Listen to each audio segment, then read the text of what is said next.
بسم اللہ الرحمن الرحیم۔ آپ کے مسائل اور ان کا حل۔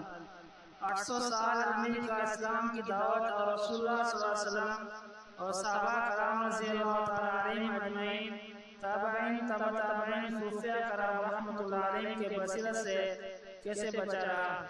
سوال: آپ رسول اللہ صلی اللہ علیہ وسلم 7ویں صدی عیسوی میں ساری دنیا کے لیے مبعوث ہوئے تھے۔ ساری دنیا میں براعظم امریکہ شامل ہے، مگر وہاں تک اسلام کی دعوت خود رسول اللہ صلی اللہ علیہ وسلم، صحابہ کرام رضی اللہ تعالیٰ علیہم اجمعین، بلکہ تابعین تبع تابعین اور اس کے بہت عرصے بعد تک صوفیہ کرام رحمۃ اللہ علیہم کے ذریعے بھی نہیں پہنچی، بلکہ 15ویں صدی میں امریکہ دریافت ہوا۔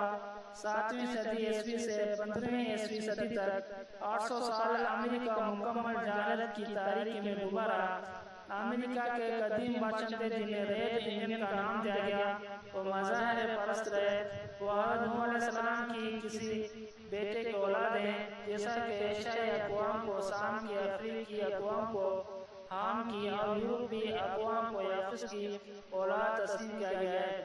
حضرت عقبہ نافع رضی اللہ تعالیٰ عنہ نے جس وقت بحر ظلمات میں گھوڑا ڈال دیا اور زمین ختم ہو جانے پر حسرت کا اظہار کیا تھا، اس وقت بھی وہاں سے بہت دور سے امریکہ کی زمین موجود تھی۔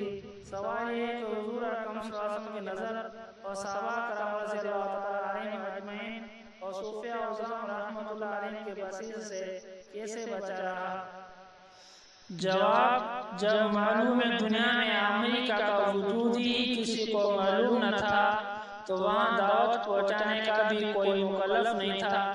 جب امریکہ دریافت ہوا تو وہاں دعوت بھی پہنچ گئی۔ جن امور کا آدمی مکلف ہے، جس پر اس سے قیامت کے دن باز برس ہوگی، آدمی کو ان امور میں غور کرنا چاہیے، اور جن امور کا وہ مکلف نہیں ہے اور ان میں غور و فکر لائے نہیں اور بے مقصد ہے، جس کا کوئی نتیجہ نہیں۔ واللہ اعلم۔